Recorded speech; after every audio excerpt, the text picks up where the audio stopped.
Okay mga ka-riders, meron tayo ditong 5 item from Shopee. Ayan, may mga in-order tayo. Siyempre, mga parts, accessories ng Aerox natin. At may mga iaayos pa tayo.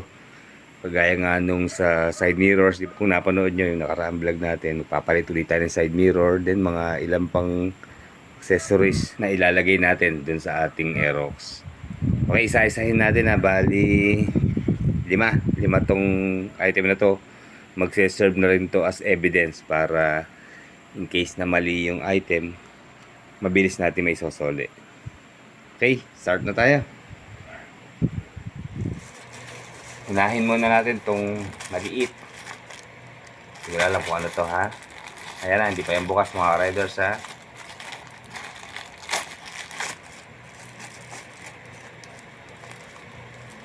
Okay, ito yung side mirror holder. Bali, basahin nyo mabuti mga ka-riders, kasi may nakalagay doon. Side mirror holder, right for Aerox or NMAX. So, hindi ibig sabihin na sinabi niyang right ay pang kanan na. Ay meron din kasing pang left, di ba? Titingnan nyo pa rin yung description sa baba. Doon nakalagay kung pang kanan siya o pang kaliwa. Baka kasi nakita nyo lang right, ikala nyo pang kanan. Baka pang left. So yun, ingatan nyo. Yung sa akin kasi, right side yung nabali na side mirror holder. So kaya na balot siya ng plastic. Buksan natin. Kala ko kasi mahal to eh. So mura lang pala. Ayan, oh, yung kabitan ng ating side mirror. Ano lang ho ito, 98 pesos sa Shopee. Napansin ko mas mura po sa Shopee. Ayan. So, apat na lang. Isa na, buksan natin itong isa. Then, pangalawa. Okay, ito. Hindi ko na matandaan yung mga in-order ko eh.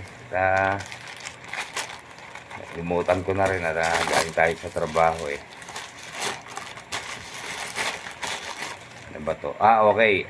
Papalitan na natin yung ating kilay tint. Yung kulay blue na nilalagay natin sa DRL ng Aerox. Kasi nabakbak na siya sa sogur, sa babad sa init. So kumuha na lang tayo nung plain blue ang kulay. Kasi yung kinuha natin nakaraan, chameleon blue. Napuna ko lang, mabilis siya mabakbak. Kasi siguro sobrang init. So ito, bukas, papakabit natin. May maganda, may kasama siyang libreng sticker. Oh. Drive safe. At saka, ano ba ito, may papel pa. Ayan pa, instruction sa Tagalog pa, okay. And then meron siyang mga Bible verses. Ayan. Maganda tong packaging nitong kilay tint ng Aerox. Tapos magagamit nyo pa rin yung lalagyan niya. Ayan, kung ano mang mga liquid ang kailangan nyo lagay dito. Ayan natin. Okay, dalawa na nabubuksan natin, ha. Ayan, nakalagay naman yung description niya. Aerox version 2. Blue. Okay, yung unang dalawang item maliliit. Sunod na natin itong sumunod na malaki. Ayan, to medyo malaki na. Kaya sarado, ha.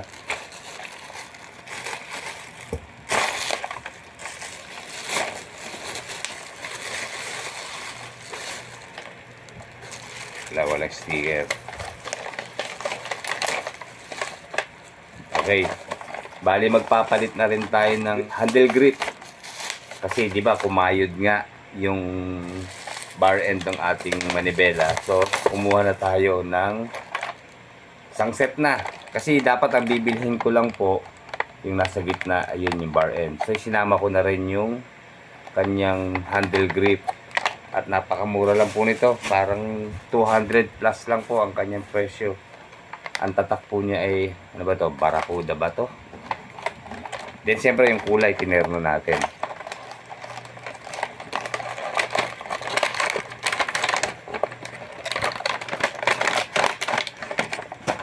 Ayan.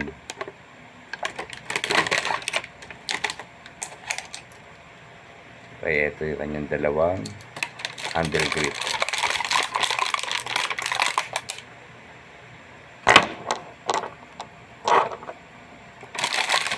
Tapos kakapain natin. baka masakit sa kamay eh. May mga ganun kasi, di ba? Pero may nilalagay pa po ako dito eh. Yung pinaka cover niya, may rubber cover to eh. Pero sa tingin ko, okay na to. Kasi minsan napapayatan ako dun sa stock eh. Pero ito, sa kapa ko, sakto na sa kamay natin. Okay, dito yung sa kanyang throttle eh. Throttle side. Then ito yung sa kaliwa. Yun nga lang, parang umaangat siya. Siyempre, anong i-expect natin sa medyo mura? Alam nyo naman tayo, puro budget meal lang ang tinitira natin. Hindi tayo bumibili ng masyadong mahal. Kasi dadating ang oras mo sasawa ka, papalitan mo rin. O di, bagay, sa akin lang naman yung opinion lang. Pero siyempre, mas maganda pa rin yung original ang kukunin natin para pang matagalan. Then, ayan, may kasama siyang hindi ko napansin ito. Siguro ikakabit nga sa throttle. Ayan, hindi natin alam itong ganito eh. Kaya kausap na natin yung mekaniko na gagawa bukas. At may usapan na kami alas 9 ng umaga. Yun ang susunod nating iba-vlog, yung pagkakabit ng mga binili nating accessories. Okay, balik muna natin. Okay, may dalawa pa.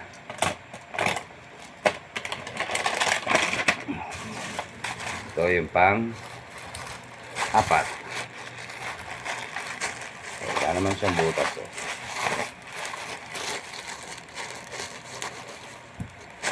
Okay, ito ay yung visor. Kasi yung isang visor natin, medyo matagal na rin naman yun.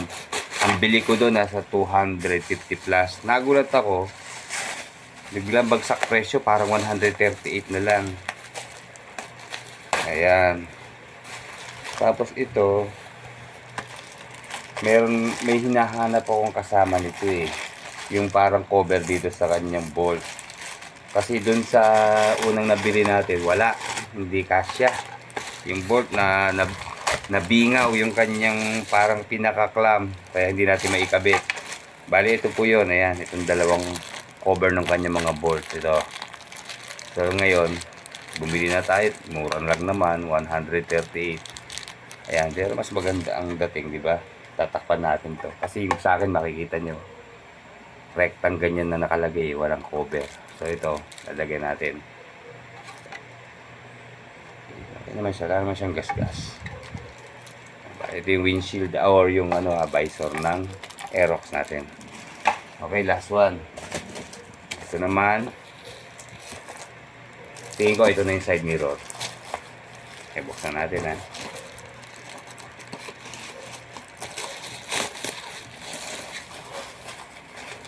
Bale, ito yung nausong side mirror ngayon, yung napi-flip yung kanyang pinakasalamin.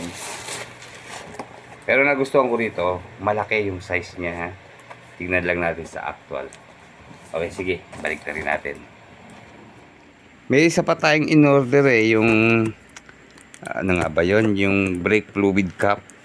Di ba hindi ka nagkasya yung ating unang binili. So yung pang Aerox na talaga. Kaya lang nanggaling pa ng China. Parang sa isang araw pang dating.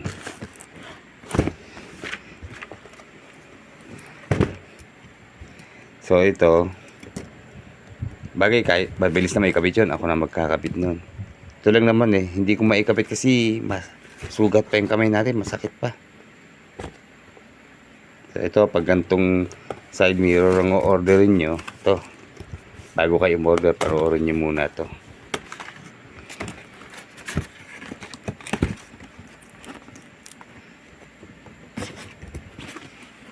Ayan, di ba? Ganda. Oh, di ba? Lapad siya.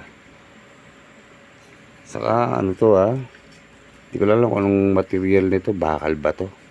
Parang may pagka-sink siya na bakal eh. Anyway, mukha namang matibay. Ayan ang sinasabi ko, di ba, malapad. So hindi na tayo maglalagay ng blind spot mirror o yung wide angle mirror niya. Yung bilog. Sapat na to. Saka isa pa mga riders sa ito, advice ko lang napansin ko sa blue lens, medyo nadidiliman ako. Lalo't sa gabi. Kala ko naman maliwanag siya. So dito na uli tayo sa pinaka-clear. Napaka-importante ng rear view, yung kitang-kita natin yung ating likuran. Siyempre malakita natin baka may rumaragas. Kaya ano bang kasama nito? Siyempre dalawa yan, left and right. Ito yung kanyang mga bolt. Kaya parang ang liit ng tornilyo, ano? Para sa batong maliit na to. Anyway, hindi naman natin kailangan to, ano eh. May mga tools naman dun sa shop. Ayan, di ba? Sana bumagay sa Aerox natin. Kasi nagandahan talaga ako sa shape niya. Modern na, di ba? Parang futuristic ang datingan, di ba? Okay, sandali tatanggalin natin yung plastic para tignan natin kung talaga bang napiplip siya. So, parang ito ang pangkanan ata ito. So, yun, diba? Pipihit nga. Racing mode. Then, ayan, ang normal mode. Pero bakit naman tayo makikipagkarera? Huwag niyang gagawin na itago yung side mirror niya, mga riders. Laging bukas yan. Delikado sa panahon ngayon. Yung mga bigla-bigla sumusulpot na mga kamote riders, saka mga reckless drivers, pwede tayo madisgrasya. So, laging alert. Lagi tayong nakatingin sa side mirror dapat. Eh, wala siyang grado, oh. Ganda, maganda yung quality. Siguro ito na lang ito. Less 500 ang pangalan ito, halaga nito. Okay. And lastly, yung pang-anim na in-order natin at yung brake fluid cap ng Aerox. Kasi wala tayong makuha sa labas. So ito na lang ang kinuha natin. Yun nga lang, manggagaling pang China. Kaya siguro sa isang araw padating ito. Anyway, madali na yung kabit siya. Kaya na natin yan. So ayun mga riders, ulitin ko lang yung mga in-order natin. Ito, side mirror. Ang abang pangalan nito. Pangalan to eh. Pero ayan, yung Xianao, ang kanyang brand. And then yung handle grip kasama na ng bar end. Then yung side mirror holder. Tsaka yung kilay tint ng DRL ng Aerox. Nawala yung isa. Ito pala.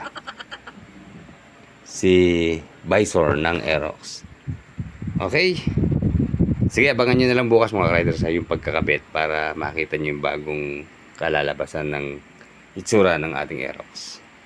Okay, sige mga riders Good night na. Like, comment, subscribe. Salamat sa panonood.